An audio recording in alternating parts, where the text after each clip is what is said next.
Last year, Ninjago's supposed farewell season, Crystalized, debuted its first 12 episodes in late May. These initial episodes were met with almost unanimous praise from the community, with many citing that these episodes harken back to the older glory days of the show, with its overt emphasis on villains and story beats from the past. Many months passed as fans eagerly anticipated the second half of the season, and their prayers were finally met when it dropped on Netflix on October 10th. This excitement quickly turned to disappointment for many, as this long-awaited conclusion didn't quite deliver on what was expected. Many felt that the villains were wasted, certain characters were ruined, and that the overall narrative felt very safe and uninspired. For me, I very much agreed with this opinion. This became the first Ninjago season that I genuinely disliked in the show's 11-year lifespan. After finishing the season, I tried to put the disappointment behind me, and continue to go back and watch the countless episodes before that I had always enjoyed. And yet, Crystalized was still stuck in my head. Why was this the only season that I didn't enjoy?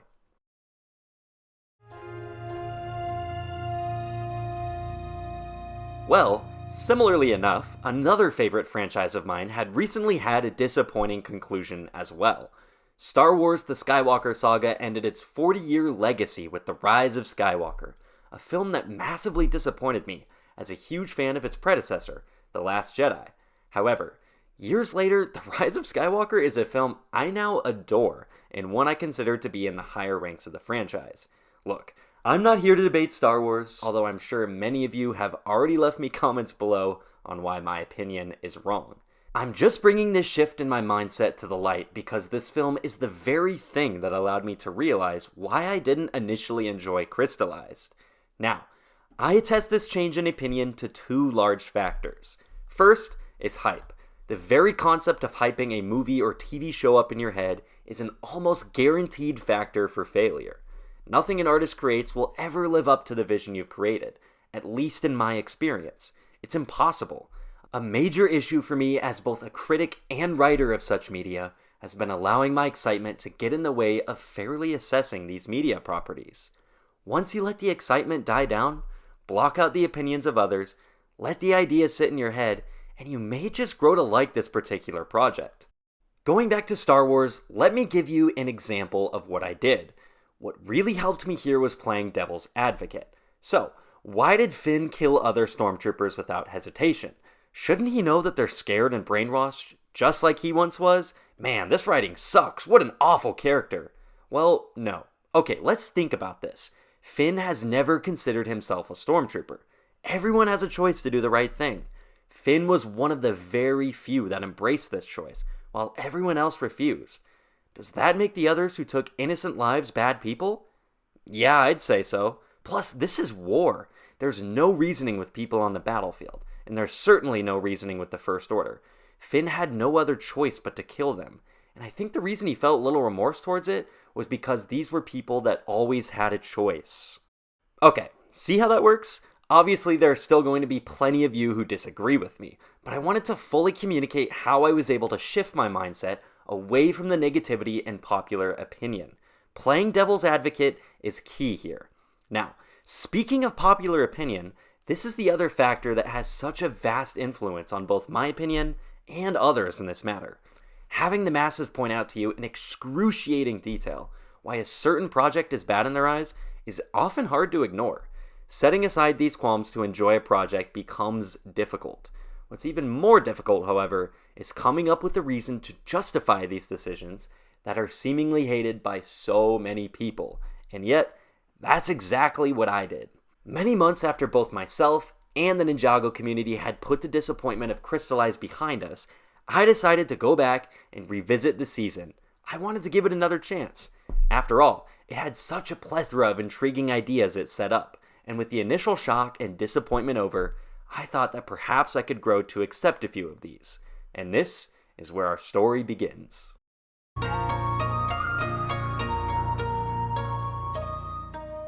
Let's start with the return of Ninjago's time-old big baddie, the Overlord. Longtime fans of the show know that this isn't the first time this villain has survived his supposed death and returned to terrorize this land. Back in Rebooted, his return after his death in the final battle was explained merely by the fact that his spirit clung to the grounds upon which it was defeated. When technology was built in its place, he corrupted the system. Zane sacrificing himself at the end of the season purged the Overlord's spirit from this system, and with nowhere else left to go, the embodiment of evil was once again left without form, at least for the time being. Jump forward to Crystalized, where this season takes this explanation a step further and tells us that the Overlord can never truly be defeated. Just as there must always be light in this land, there must also be darkness to keep the balance, and the Overlord is the physical incarnation of this presence. Just as his spirit clung to tech in Season 3, this time he clung to the very thing that can suppress the ninja's powers, Vengestone. Just as he was able to manipulate machines, he was now able to harness the power within Vengestone to use against the ninja. He definitely thought this plan out a little bit more this time. For those that dislike the idea of the Overlord basically being invincible, let's consider the fact that the ninja face a new, all-powerful foe as often as they eat breakfast. This doesn't break canon or forecast a dark future because we already know that the ninja will always be facing villains. Instead, this season just reaffirms the idea that light will always prevail as long as it's around. The idea of eternity for the Overlord simply builds upon what we've seen from him before and makes his past defeats make a lot more sense. So, how did he have the power to go and literally resurrect Harumi from the dead? This was my exact question after watching the season for the first time, and after thinking about it for a while, I have a theory. After her death, Harumi is sent to an unknown location, devoid of life. Let's call it the Void.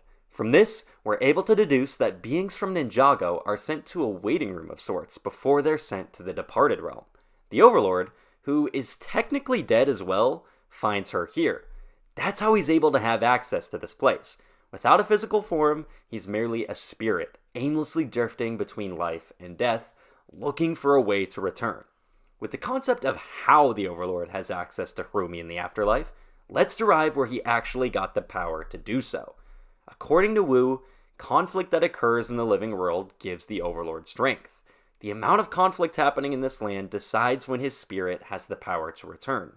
When the first Ninjutsu Master first defeated him, Ninjago experienced generations worth of peace, which is why it was fair of Wu to assume he wouldn't return for a long while after his demise back in Season 3. But anyone who's seen this show knows that with the presence of the ninja, conflict is at an all-time high in this land. New foes are appearing almost on the daily, which obviously fuels the Overlord's spirit. If this alone doesn't seem like a logical enough reason for this villain to have the power to resurrect a person from the dead, consider the fact that the Overlord has the power to rival the first Ninjutsu Master, the literal god of Ninjago. From this, we can deduce that he has some capacity of godlike powers as well. So I think it's fair to assume that him resurrecting Harumi isn't as entirely outrageous as it initially seems. But why did he choose Harumi, you may ask? It's actually quite simple when you think about it. Out of every villain our heroes have faced, she's been one of the few to inflict the most emotional damage, especially upon Lloyd, who the entire team is built upon. With the help of Garmadon, another powerful magic user similar to the Overlord, she almost defeated them for good. So why not stir up Lloyd's emotions again and send him reeling with her return? Harumi being the face behind all of this makes absolute sense to me personally. Now, I'm sure the Overlord sensed her conflict within, but I think he enjoyed that aspect of her personality. Her constantly darting back and forth between light and dark is another phenomenal way to mess with the ninja. Of course, at the end of the day, she would remain loyal to him, because evil is all she's ever known. She has dedicated herself to this life, and he knows there's no turning back for her after everything she's done. I will admit that an actual explanation for all of this would have been nice, but part of the fun of mainstream franchises like this is theorizing, right? Going back to The Rise of Skywalker, a lot of the enjoyment I get out of that film is dwelling on the idea of the Emperor and his return. Bringing back the big baddie for the end of a franchise really puts things in perspective and gets the viewer thinking about what came before and why things are the way they are now. The parallels between the end of Ninjago and the end of Star Wars are actually quite similar when you really break it down.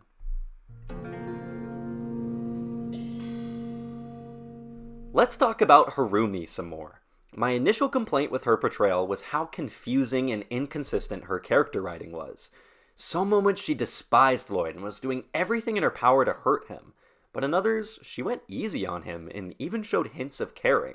First, let's address the elephant in the room. Many folks claim that Harumi having any sort of compassion for Lloyd is out of character, and while I'll agree that most of her screen time in Sons of Garmadon and Hunted was devoid of this, I think her death changed things. As she fell to her demise, she saw that even after all of her wrongdoing, Lloyd still cared. She still meant something to him. When she had burned every bridge and convinced herself that she had nothing to live for except revenge, there was still someone who cared for her. Upon her initial return, she's confused, as any resurrected soul would be. She devoted her entire life to her hatred of our protagonists, and planning to enact her revenge on them. She doesn't know anything outside of that, so of course she's going to continue this trend. And who better to help than the Overlord? If anyone stands a chance at defeating her foes for good, it's the literal embodiment of evil and darkness himself. What's changed for her is the fact that there's a little voice inside her that now knows that Lloyd is a good person. It knows that she cares about him, despite what she's done. Who wouldn't? Now, a lot of people really seem to dislike how Harumi is handled at the end of the season. After she helps to defeat the Overlord, Lloyd tells the rest of the team that she's with them. It's okay. She's with us. From my point of view, in no way is he forgetting or affirming her abusive acts towards him. He's simply stating that she doesn't need to be attacked, because she's not in direct opposition to them anymore.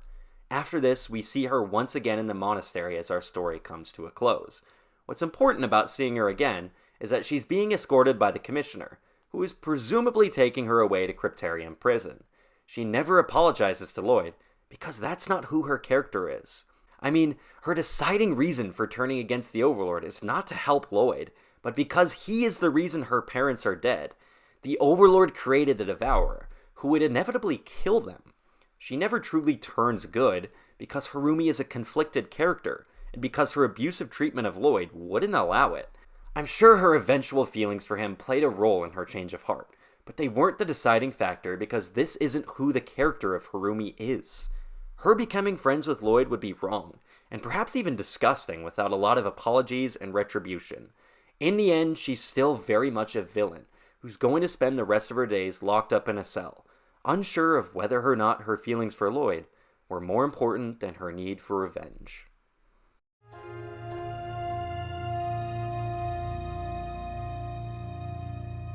While we're on the topic of the antagonists, let's quickly address the presentation of the Crystal Council.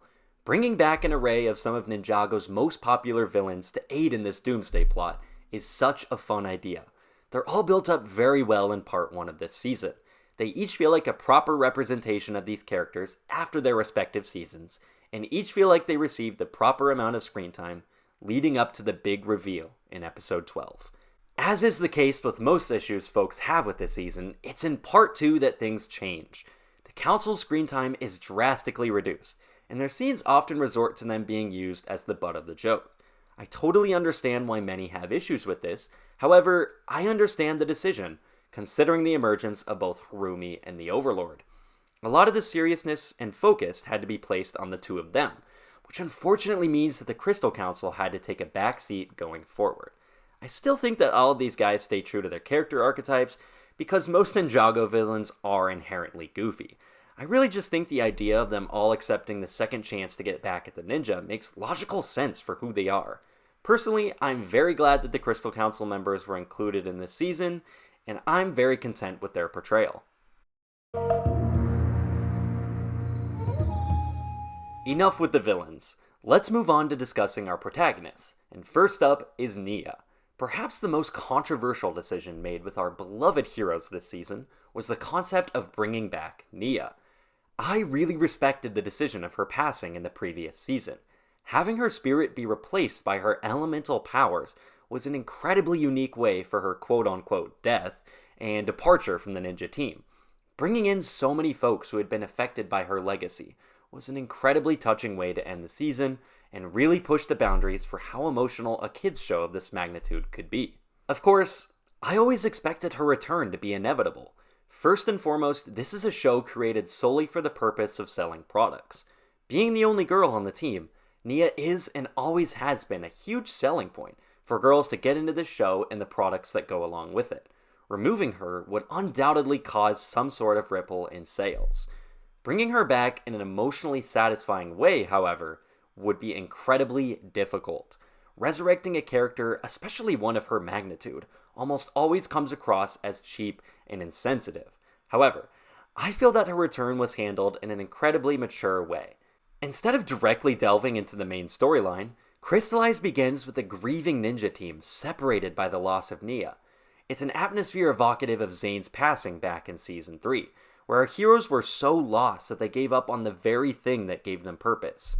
With Nia, things are somewhat different, as Jay and her were in love.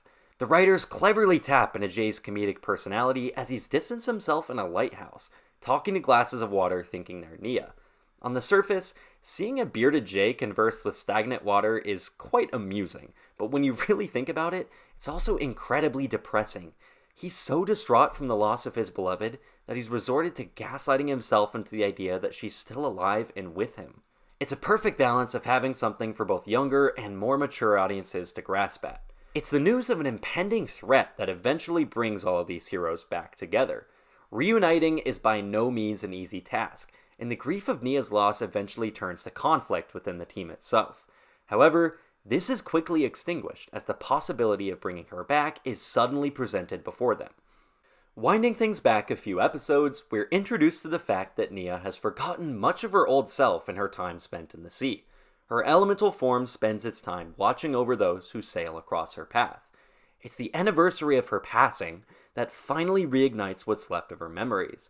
As she's slowly exposed to more and more memories of her past life, her elemental barriers finally begin to crumble as she is reminded of who she once was. This episode is an incredibly mature and slower paced look at Nia's rediscovery of herself, and I love it so much for that. So with the possibility of Nia's return, our heroes drop everything and commit to doing whatever it takes to bring her back. It's actually quite a touching gesture by our heroes, as they band together and break the law just for the slightest shot at saving their friend. Much to their relief, freeing Asphira to drain her elemental powers works, and Pre-Ninja Nia is back after a multi-episode arc exploring both her absence and eventual return. For me, this felt like the most respectful way to bring her character back. Her absence is explored in its entirety, and her resurrection has a plethora of repercussions that make this feel like it has genuine consequences. Here's where things get even more controversial for a lot of people. Now that Nia has rediscovered her person, the rest of her arc in this season is spent attempting to now rediscover her elemental powers. Her initial reaction to her weakened state is to adopt the Samurai X persona once again. Seeing her make a difference without the same level of power as the rest of the team is a fantastic way to ease her back into her life. Things have always come easy to Nia, and much like in Possession, she constantly rejects the idea that her powers could return in this season. But, as we saw with Kai in Season 11, elemental power is never truly gone. A lot of what this show has grappled with in the past is the idea that true power is never lost. Staying consistent with this message is something I think is important, and while I like the idea of Nia without powers, it's something that was explored more in depth in Rise of the Snakes. Making the choice to have her powers returned to her in a moment of desperation lines up perfectly with what her brother Kai also went through in the past. I've seen many folks argue that because she needed the crutch of an elemental power to defeat villains, this made her a weak character. I personally saw it as she was weak because she genuinely didn't believe she had it in her to overcome this obstacle. As much as I dislike the character of Sally in this season, her song Inner Steel ties into this arc incredibly well. Nia had to look within and find her own inner strength and her own inner steel to make it through.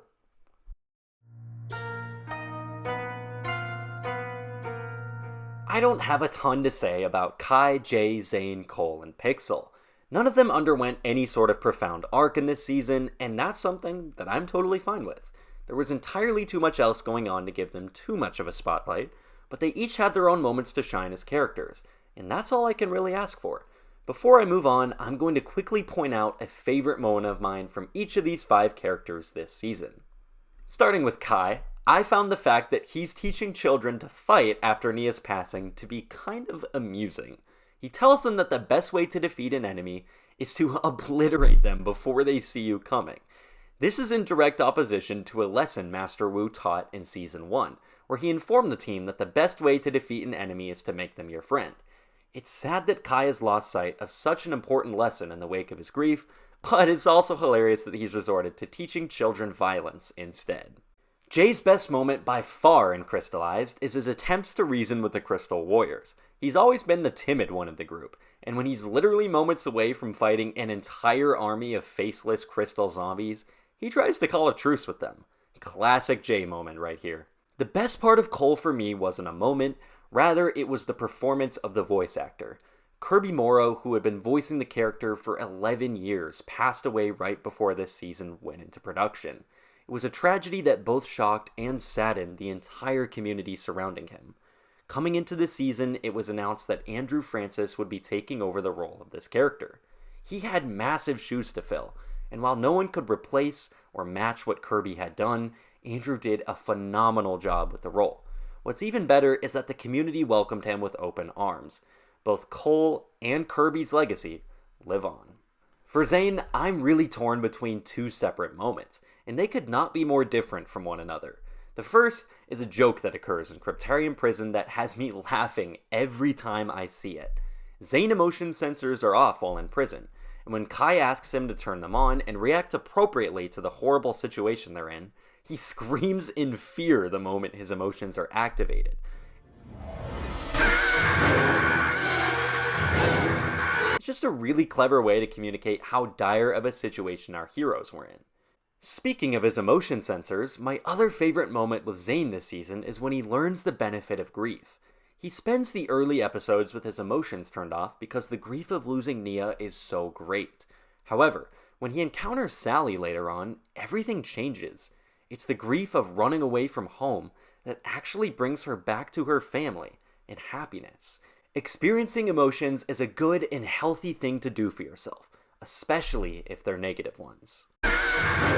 Pixel had some really fun things to do this season, the best being her creation of Mini-Pix, a smaller, less intelligent version of herself that literally saves the lives of her and the rest of the team. Her inventions always come through. As far as my thoughts on Lloyd go, I felt that his best moments were by far his interactions with Garmadon. The dynamic between him and his father was such a great follow-up to everything we've seen between the two of them before. Lloyd feeling hurt and angry at his father is an incredibly natural reaction to everything he's put him through, and seeing Garmadon find himself before he eventually finds his son is incredibly touching.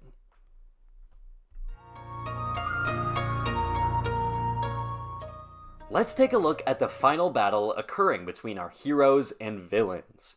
A lot of what happens here is basically Ninjago endgame, and if it wasn't apparent enough from the events that take place, the poster communicates this in a much less subtle way. I, for one, absolutely love this concept. Seeing so many familiar friends and foes unite against the literal embodiment of darkness himself is such a joy. I mean, how can you not enjoy this final battle? From here, Zane, Kai, Jay, and Cole unlock the powers of an ancient prophecy through the unity of all these folks. They jump up, kick back, whip around, and spin. I mean, come on, these are the literal lyrics to the Weekend Whip, the intro song we've been listening to since 2012. This is just such a special way to sneak in fan service, and it had a huge smile beaming across my face when I watched it for the first time. While the team battles the Crystal Council, Lloyd and Garmadon take on the Overlord themselves. In the wake of Garmadon's supposed death, Lloyd finally embraces his dark side and dons his Oni form. After clearly having the strength to overpower his foe, he catches a glimpse of himself and immediately backs down. The dark and destructive side of the Oni is the very reason Ninjago is in such a mess to begin with, and knowing that, he recognizes his mistake. Look, I totally understand the criticism that Lloyd's Oni form was wasted. It was touted as a huge part of the season in the sets, and there was some definite build-up towards it with Garmadon constantly trying to coax Lloyd's dark side out.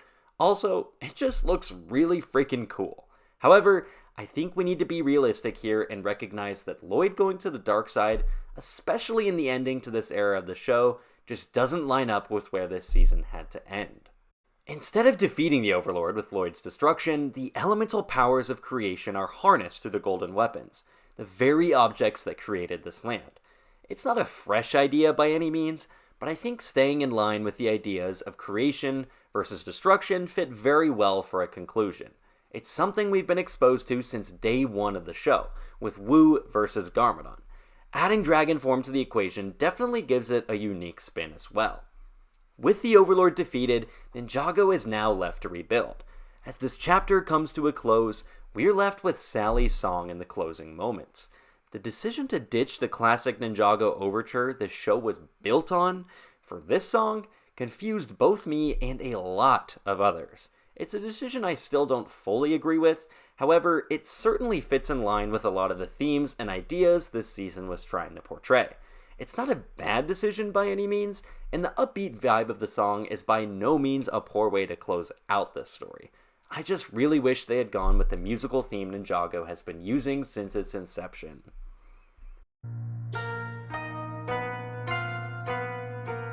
One last thing that Crystalized does not get enough credit for is how concerned it is with wrapping up past plot points. A lot of times, this show will quickly move on from huge events from season to season in order not to confuse new viewers. Take the Ice chapter, for example, where Zane unknowingly rules over an entire realm as a tyrant, and after his memory is restored, it's never brought up again.